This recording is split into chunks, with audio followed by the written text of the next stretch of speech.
Di ba pumalagpo ang Palasyo Malacanang doon sa kumakalat sa social media na di umano'y medical record ni Bongbong Marcos? At kalauna naman, sinigundahan ng St. Luke's na hindi daw yung totoo. Peke daw yun. Gawa-gawa lamang daw yun. So, parehas po ang testimonya nitong dalawa, Malacanang at St. Luke's. Peke! Hindi totoo. Yan. At kung hindi ako nagkakamali, sa mga pagkakataong ito, di umano, pinaiimbestigahan na ng Palasyo Malacanang kung sino-sino itong mga nagpapakalat nitong di umano'y peke na medical record ni Bongbong Marcos na galing sa St. Luke's. Kasi nga, peke yun, sabi nila mga kababayan.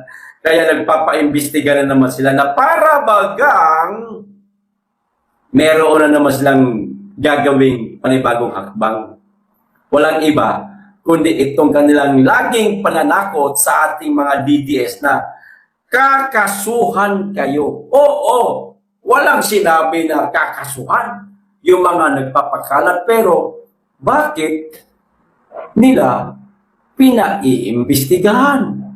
Hindi kaya humantong yan sa kasuhan na naman, mga kababayan, sa mga nagpapakalat? Dahil nga, fake news nga daw ayon sa Palasyo Malacanang. Pero ayon naman po kay Atty. Sal Panelo, mga kababayan, hindi ang mga DDS ang nagpapakalat ng fake news. Kahit na libo-libo na ang shares nung sinasabing medical record ni Bongbong Marcos, kundi mismo ang Palasyo Malacanang daw ang gumagawa ng fake news. O, ito po yung video niya. Panoorin po natin, mga kababayan. Pero bago ko po simulan, makikisuyo lang po sa mga hindi pa po nakasubscribe. Baka naman at paki-click na rin ang notification bell para updated sa lahat ng upload. At huwag niyo po kalimutan, paki-like at paki-share po nitong video. Maraming salamat. Makikisuyo lang. O eto na. Panoorin na kaagad natin ang paliwanag ni Atty. Sal Panelo. Bakit niya sabing Malacanang ang gumagawa ng fake news? O Malacanang, kayo pala fake news eh. Lakas yung manakot. Eto na. React ang Malacanang dahil daw may kumakalat na medical report kung saan inilalahad doon yung sakit niya. At syempre, yung sakit na nakalagay doon, hindi ordinary sakit. Marami sakit eh. Malala ang sakit. At tapos, tinatanggi sila. Sabi niya, mga fake news. Sino ba lumikha ng fake news? Kayo! Bakit? Bakit kayo ang lumikha ng fake news? Hindi nyo inilalabas ang medical bulletins ng presidente nung yan ay dinala sa ospital. Ito ang naging pahayag ni Atty. Salvador Sal Panelo kasunod ng pagkialat sa social media ng isang medical record mula sa St. Luke's Hospital na may kaugnayan sa malubhang kalagayan ni Pangulong Bongbong Marcos. Ang paglabas na naturang medical record ay kasunod ng pagkaka-ospital ng Pangulo na kadaunan ay inamin mismo ni PBBM na nagkaroon ito ng diverticulitis. Ani Panelo, kinakailangan na maging transparent ang Malacanang kung ano ang totoong kalagayan ng Pangulo para di na magkaroon ng mga haka-haka at mabigyan linaw ang tanong ng taong bayan. Ang sambayan ng Pilipino ay may karapatan na malaman kung ano ang kalagayan ng presidente ng bansa. Itinatago ninyo eh. So, anong gagawin ng mga iba? Ayan. Either nakakuha sila ng medical report doon na inilalabas nila na tinatanggi nyo, o kaya naman sa sa pamamagitan ng chismis. Para kay Panelo, ang tanging paraan para matigil ang pagkalat ng mga fake news ay ang pagbibigay ng pahayag ng tanggapan ng Pangulo at tanggapin ito kung ano man ang magiging reaksyon ng taong bayan. Ano ang solusyon? Simple lang ang solusyon. Kung ano yung medical findings, ilabas nyo sa bansa. Para kung maluba ang kalagayan, ang sambay ng Pilipino, yung mga gusto sa inyo, ay magdasal, manalangin. At yung mga ayaw naman, manahimik na muna kayo. Dahil pagdating sa kalusugan ng isang tao, mali naman yung ipagdarasal natin na mamatay na. Hindi po ba? Kailangan palusugin mo para panagutin mo kung ano man ang mga ginawa niyang kamalian, mga pagwalabag sa saligang batas, ang pag-aapi at ang pagbibinggansa ay panagutan niya. Yun! Malacanang di umano ang gumagawa ng fake news kasi ayaw ilabas ang tunay na resulta ni Bongbong Marcos, mga kababayan. Ayon po yan kay Attorney Sal Panelo. Bakit nga ba ayaw ilabas ng Malacanang ang totoong kalagayan ni Bongbong Marcos?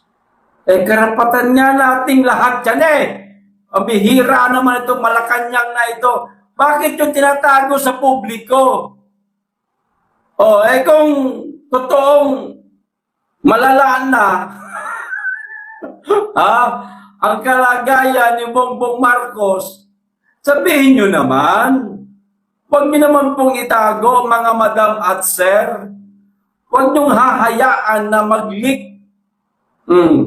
Saan man galing itong mga balibalita, kayo na mismo ang magsabi ng katotohanan. Kapag mayroong lumabas, sasabihin ninyong peke. Tapos paiimbestigahan ninyo. Pero kayo mismo, hindi nyo inilalabas. Na parang natatakot lang kayo dyan sa Palasyo Malacanang na humalili muna ang Vice Presidente. Bakit?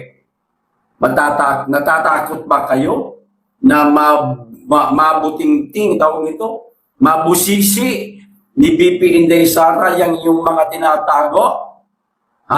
Kasi siguradong gagawin ni Inday yan. Kung siya pansamantalang hahalili kay Bongbong Marcos bilang presidente, malalaman siguro ng taong bayan kung ano pa ang mga baho ninyong hindi pa nalalaman namin. Kaya ayaw ninyong sabihin ang tunay na kalusugan ni Marcos.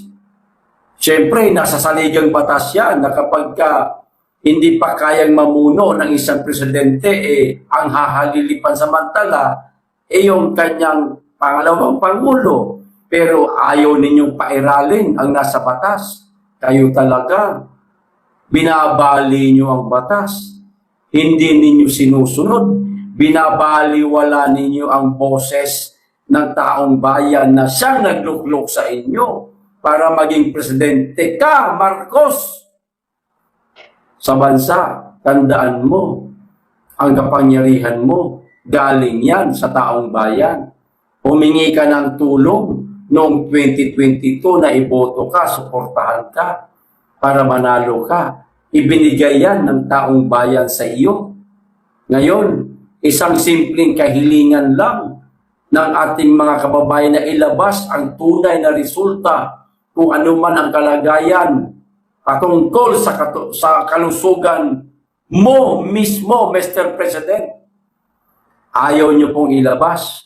Napakaramot ho ninyo. Pinagdadamutan ninyo ang taong bayan sa katotohanan. Hindi humaaari yan. Sir, sana naman mapag-isip-isip po ninyo yung totoong resulta kung ano meron kang sakit, ilabas nyo na. Maliban dyan, merong isang doktor na magpapatunay na yun talaga ang sakit mo. Kung ano man ang nakalagay sa medical report, yun talaga. Patutuhanan na isang doktor. Hindi yung ikaw lang mismo, Mr. President, ang magsasabi kung ano kalusugan mo. Sasabihin mong okay ka, pero kitang-kita naman sa itsura mo na nauupos ka na parang kandila. Hindi ba, mga kababayan? Walang doktor. Ang doktor mo si Jose Claire Castro. Kunwari, gumagawa pa kayo ng senaryo, kumusta na po kayo, Mr. President? Okay lang po ba kayo? Okay naman ako. Okay na ako ngayon. Nagalingan ng doktor ko eh. O, di ba? Pinagluloko lang mo nila tayo. Napakadali pong sabihin na okay lang siya, mga kababayan. Sabihin lang niya na, okay lang naman ako.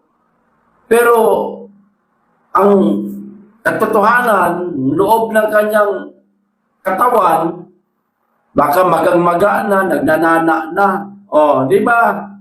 Walang medical report na pinapakita sila eh. Paano tayo maniniwala?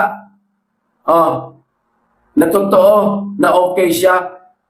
Kung hindi na po kayo okay, Mr. President, kung talagang pakiramdam nyo na hindi nyo pa kaya pamunuan yung ating bansa at higit sa lahat, hindi nyo pa kayang gampanan yung pagiging Pangulo mo, tawagin mo muna si BP Inday Sara. Siya muna hahalili sa pwesto mo.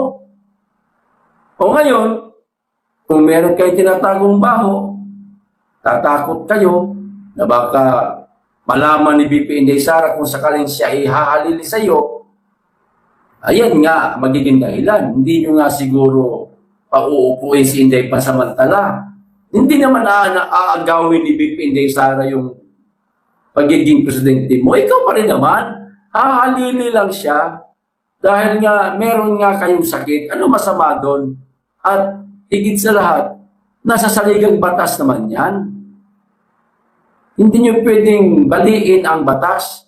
Nasa batas yan. Kahit nga lang lagnatin ka ng halimbawa, 1 linggo, hindi mo kaya pamunuan, hindi ka makatayo, hindi mo kaya pamunuan ng bansa dahil talagang mistulang bedridden yung pagkakalagnat mo. Halimbawa lang yan Dapat nga si BP Inday Sara nang haalilisi sa mga panahon na yan O kahit yung mga travel mo abroad, kung kani-kanino mo ipinapasa, kung sino-sino lang ang umahalili, dapat nga si BP Inday Sara pero hindi mo ginagawa. Diba? Na para bagang meron kang tinatago.